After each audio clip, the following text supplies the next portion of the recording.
नमस्कार मंडळी, आपल्या चॅनलमध्ये तुमचं मनापासून स्वागत आहे. आजची रेसिपी थोडी हटके आहे, कारण आज आपण बनवणार आहोत मिक्स व्हेज भाजी आणि त्यासोबत एक वेगळ्या प्रकारची मऊसूत फुगलेली आणि सुंदर रंगाची पुरी. ही पुरी किती छान फुगते, तिचा रंग किती सुंदर येतो आणि चवीला ती नेमकी कशी लागते हे पाहण्यासाठी व्हिडिओ शेवटपर्यंत नक्की बघा. चला तर मग आजच्या या भन्नाट कॉम्बिनेशनला सुरुवात करूया. सगळ्यात आधी लाल भोपळा अशा प्रकारे फोडून घेऊया आणि त्याच्या आतल्या बिया काढून त्याचे छोटे छोटे तुकडे करून घेऊया. अशा प्रकारे या लाल भोपळ्याचे मी तुकडे करून घेतलेत. आता हा भोपळा खिसून घेऊया. भोपळा खिसताना एक गोष्ट लक्षात ठेवा, भोपळ्याची साल येईपर्यंतच खिसायचं.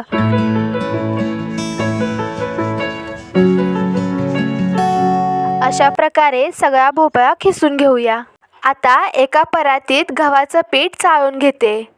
आता या पिठात घालायचं आहे लाल तिखट. तुम्ही तुमच्या आवडीनुसार तिखट कमी जास्त करू शकता. आता घालायचा आहे ओवा. मी इथे थोडासा ओवा हातावर घेऊन क्रश करून घालणार आहे. आता घालते थोडीशी कसुरी मेथी. ही मेथी मी थोडीशी भाजून घेतली होती. मेथी पण हातावर थोडीशी बारीक करून घालते. यानंतर यात घालायचं आहे चवीनुसार मीठ आणि मगाशी खिसलेला भोपळा. भोपळ्याची भाजी न खाणारे सुद्धा ही पुरी आवडीने खातील. पुरीचा सुगंधच इतका छान येतो की ती बघता क्षणी तोंडाला पाणी सुटेल. भोपळा घातल्यानंतर यात घालते थोडेसे पांढरे तीळ. आता सगळं छान एकत्र करून पीठ मळायला सुरुवात करूया. सुरुवातीला पाणी न घालताच सगळं पीठ छान मिक्स करून घेऊया. त्यानंतर गरजेनुसार अगदी थोडं थोडं पाणी घालून पीठ मळायचं आहे. पीठ जास्त घट्टही नाही आणि जास्त सैल पण नाही ठेवायचं. पुरी लाटता येईल असं मऊसर ठेवायचं.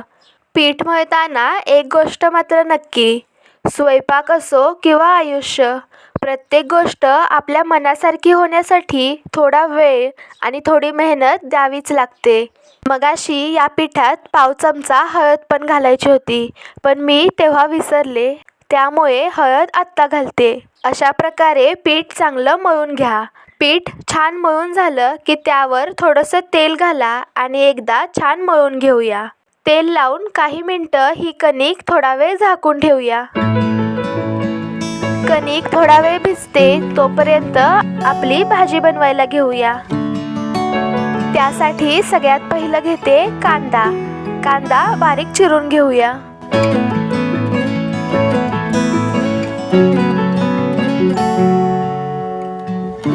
कांदा चिरून झाला की आता बटाट्याच्या साली काढून घेतलेत. आता बटाट्याच्या पण बारीक बारीक फोडी करून घेऊया. मंडळी, तुमचा एक छोटासा प्रतिसाद या चॅनलसाठी खूप मोठी ऊर्जा असते. व्हिडिओ आवडत असतील तर लाईकच्या स्वरूपात तुमची पसंती नक्की दाखवा. आता या चिरलेल्या फोडी मी पाण्यात घालते. त्यामुळे बटाटा काळा पण पडणार नाही आणि त्यातलं थोडं स्टार्च पण कमी होईल. आता टोमॅटो चिरून घेऊया. टोमॅटो चिरून झाला की मी अजून थोडेसे ग्रीन पीस आणि चिरलेला फ्लावर पण घेतलाय. तुम्ही अजून तुमच्या आवडीनुसार यात भाज्या ॲड करू शकता. आता कढईत घेते थोडंसं तेल. तेल गरम झालं की यात मोहरी घाला. मोहरी चांगली तडतडली की यात घालायचं आहे जिरे. आता घालूया बारीक चिरलेला कांदा. कांदा घालून तो छान परतून घेऊया.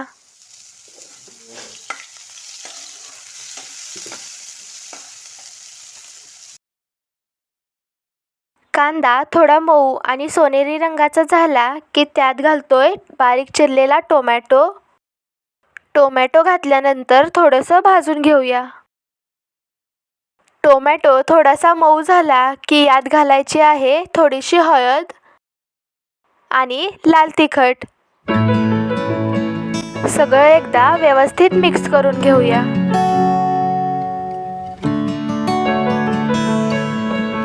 आता यात घालते अगदी थोडीशी चिमूटभर लवंग दालचिनीची पूड. त्यानंतर एका मागोमाग एक आपल्या आवडीच्या भाज्या घालूया. बारीक चिरलेला फ्लावर, ग्रीन पीज किंवा तुम्ही ताजे हिरवे वाटाणे पण घालू शकता. त्यानंतर बटाटा. तुमच्या घरात ज्या भाज्या उपलब्ध असतील त्यांचा वापर करू शकता. गाजर, मटार, फ्लॉवर, शिमला मिरची किंवा बीन्स. यामुळे भाजी फक्त चविष्टच नाही तर दिसायलाही अगदी रंगीबिरंगी होते. आता यात घालते चवीनुसार मीठ आणि थोडासा गूळ. हे सगळं मिक्स करून घेऊया. सुरुवातीला ही भाजी आपण वाफेवरच शिजवून घेणार आहोत. त्यासाठी कढईवर झाकण ठेवूया आणि वाफेवर भाजी थोडा वेळ शिजू देऊया. आता कढईत पुरी तळण्यासाठी तेल गरम करायला ठेवूया. तेल गरम होतंय तोपर्यंत आपलं पीठही छान तयार झालं आहे. आता पिठाचे अशा प्रकारे छोटे छोटे गोळे करून घेऊया. एक गोष्ट या रेसिपीने पुन्हा शिकवली.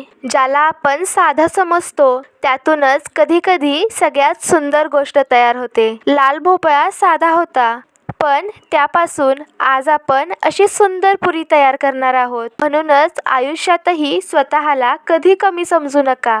योग्य वेळ, योग्य मेहनत आणि थोडासा विश्वास मिळाला की साधंसुद्धा असामान्य बनू शकतं. गोळा थोडासा पिठात बुडवून छोटीशी मध्यम जाडीची पुरी लाटून घेऊया.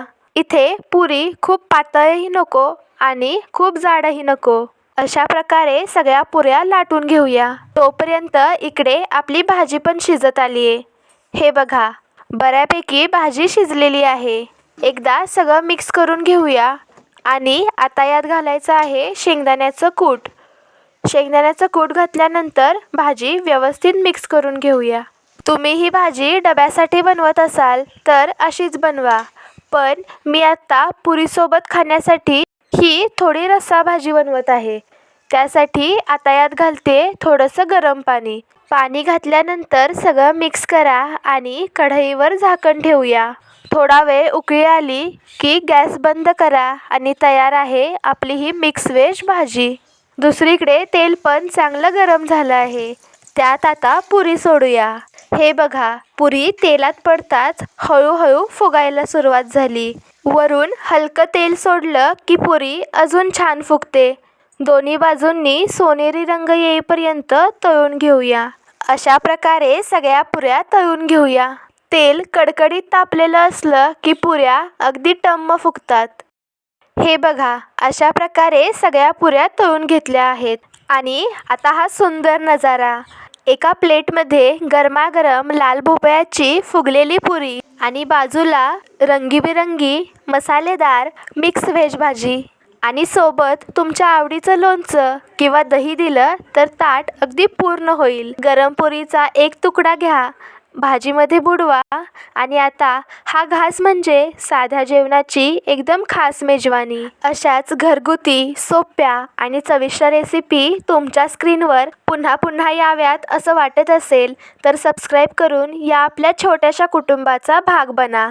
पुढच्या रेसिपीमध्ये पुन्हा भेटूया. तोपर्यंत स्वयंपाक करत राहा आणि आपल्या माणसांसाठी प्रेमाने काहीतरी स्वादिष्ट बनवत राहा. कारण पोट तर सगळे भरतात, पण प्रेमाने वाढलेलं जेवण मनही भरून टाकतं. राम कृष्ण हरी.